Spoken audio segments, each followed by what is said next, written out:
সমাজ সেক্টরে নতুন নামে সাদাবাজ তৈরি হয়েছে না? আজকের এই গণজামায়াত থেকে সিদ্ধান্ত নিতে হবে, এই লক্ষ্মীপুরে যারা আমরা শ্রমিক কল্যাণ ফেডারেশন করি, আমরা কোনো অন্যায় করব না, আমরা কোনো অন্যায় সইব না, আমরা কোনো জুলুম করব না, আমরা কোনো জুলুম সইব না, আমরা অন্যায় সাদা নেব না, আমরা কোনো সাদাবাজকে স্থান দেব না।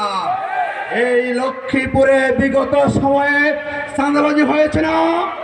আমাদেরকে সিদ্ধান্ত নিতে হবে, প্রয়োজনে স্ট্যান্ডে, টার্মিনালে, ঘাটে চাঁদাবাজ প্রতিরোধ কমিটি গড়ে তুলতে হবে। চাঁদাবাজদেরকে সামাজিকভাবে বয়কট করতে হবে। আমরা অনুরোধ করব।